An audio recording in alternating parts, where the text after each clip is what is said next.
The codex sat on a fine wood stand amid a circle of black silk and sumptuous pillows. The thick book was worn leather and aged yellow pages. Nona was careful not to bump it as blood-red petals fell from her hand.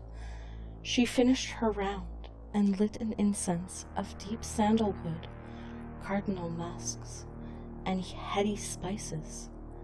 Fragrant smoke curled up from the little pot on the bookstand. The witching hour was nearly upon them. Matthew watched Nona from the other side of the circle.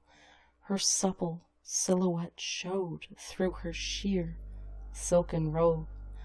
Nona's breast swayed softly as she turned towards him and held out her hands.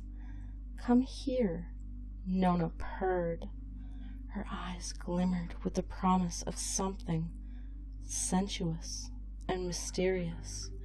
Matthew smiled wickedly and took her hands. Gladly. It had been a while since they delved into something dark, something forbidden. S&M and bondage were passé. Swinging and threesomes were boring. Nothing seemed to move them lately. The codex was a glimmer in their jaded decadence. They'd gone to a lot of trouble to steal it. Nona pulled Matthew over the circle of petals and into the center with her. He kissed her, greedy to feel her lips upon his hands bunched and curled against gossamer silk, impatient to get at her soft flesh. "Matthew," Nona mumbled between his kisses. "The ritual. Did you bring it?" He nipped at her soft lips before he pulled away. From his robe he took a small amber vial. "A treat for my sweet," Matthew said. Nona tried to grab it from him, but he pulled it away. She tensed, anxious to begin the rite. "Stop it," she hissed softly. "I'm not in the mood for your tricks, Matthew." "I know what you're in the mood for." Matthew kissed Nona hard as her hand sought the vial. He held onto it while she tried to pry it out of his fingers. He twitched impatiently as she pressed against him. "You're such a tease," Nona mumbled against his lips. The vial slipped free, and she plucked it out of Matthew's hand. Nona uncapped it as a spicy, pungent scent drifted out. Her eyes drifted close as she savored the aromatic oil. It sparked a warmth deep inside her. "Did you make it right?" "Just the way the codex said." Nona set the oil on the stand. The clock on the wall softly chimed midnight. She turned the thin parchment pages until she came to one that said, "Tantra di Cattivara," the dark tantra pinned in the dark, rusty Italian. Matthew sauntered behind and put his arms around her. She could feel him, already hard against the small of her back. "I want to bend my little witch over this bookstand," he growled softly. Matthew's hand wove into her dark blonde hair, and he pulled her head aside. Nona could feel his warm breath on her skin. He nipped at her neck, her ear. "Patience, Matthew," Nona chuckled and pushed him away. The clock chimed again. It was time.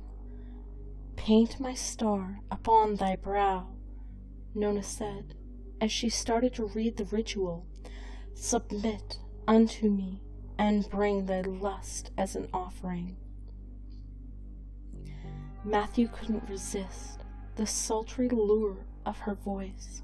His hands glided over the silk of her robe, and he felt her nipples harden. He grasped a breast in each hand and gently squeezed. Nona pushed back and he growled softly, "Whosoever invokes my name shall be showered with pleasures untold." She gasped as she grew wet with each word. "For mine is the kingdom of excess, and mine is the infernal passion. Know my commandment, revel in flesh, and state thy beast, for my will is wrought in you and poured on the earth." Matthew couldn't wait any longer. He grabbed the vial, turned Nona, and anointed her. The viscous red liquid smelled of sweet funeral flowers, underscored with flinty brimstone. It sent a stab of lust through them, and Matthew traced a 7-pointed star on Nona's forehead. Pleasure lanced through her, and she gasped. The crimson star on her brow gave off a faint glow. Yet Lilith, too, Matthew husked as his hand found its way into Nona's robe.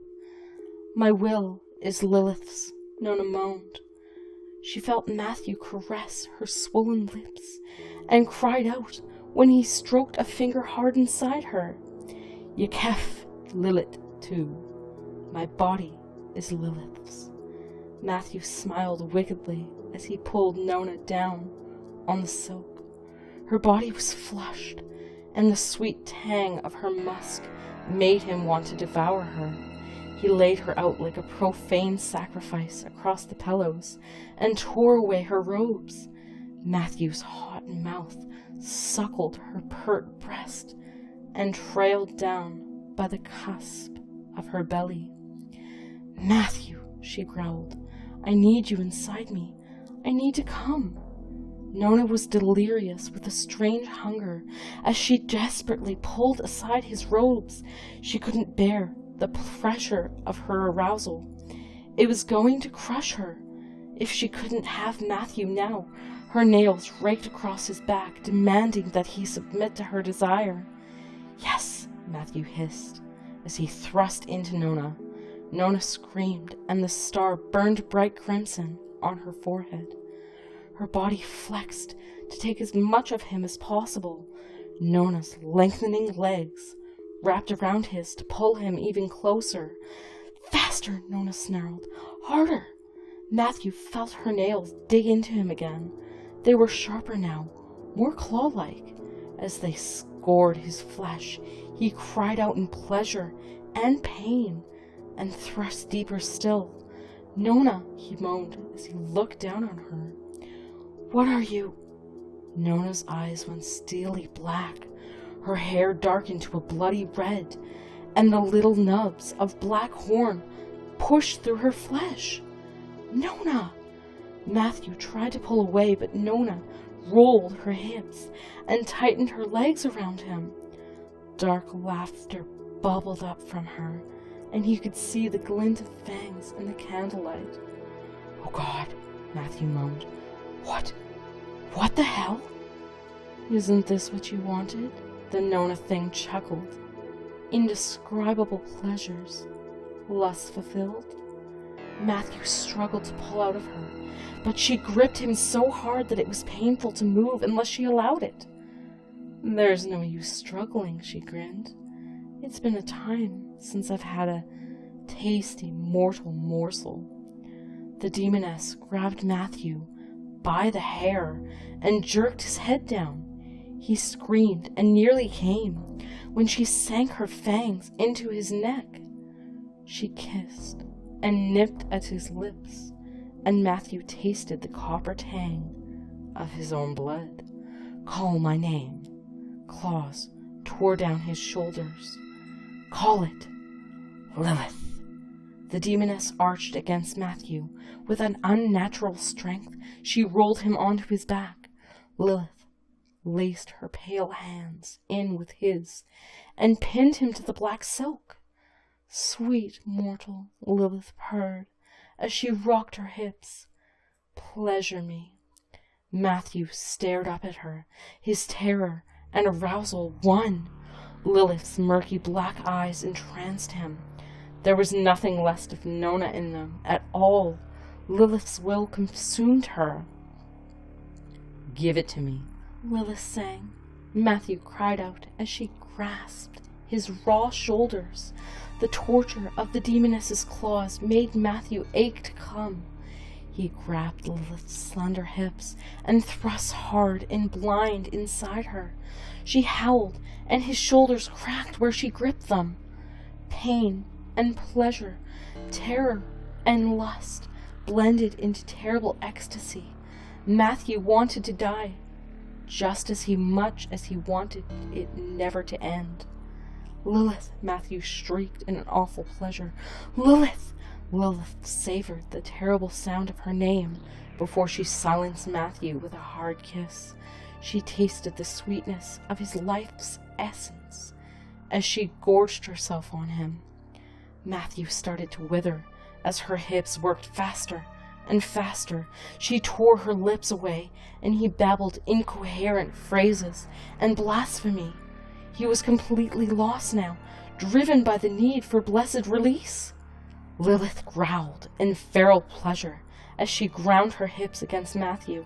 Her body tensed and shook as she let out an unholy shriek when she came. Matthew burst inside Lilith as she clenched around him. She crushed his pelvis with a final thrust and claimed the last of his spirit through his release. Crimson wings unfurled around Lilith as she sat astride him. She relished her infernal afterglow while he twitched beneath her. "Simply delicious," Lilith smiled deviously as she caressed Matthew's once handsome, wasted face. She watched the light in his eyes go out as she licked his blood off her claws and pulled herself off him. Lilith rose, rejuvenated, and kicked Matthew aside. She took the codex off its stand and looked back at the gibbering, dead-eyed husk. But not very filling. Lilith still hungered as she sauntered over to the balcony doors of the penthouse and opened them. The night air was full of the luscious scent of decadence and flesh and corruption.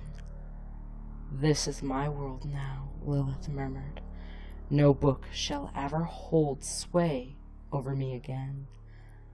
The strongest tang of lust drew Lilith's attention, and she dove into the night in search of her next feast.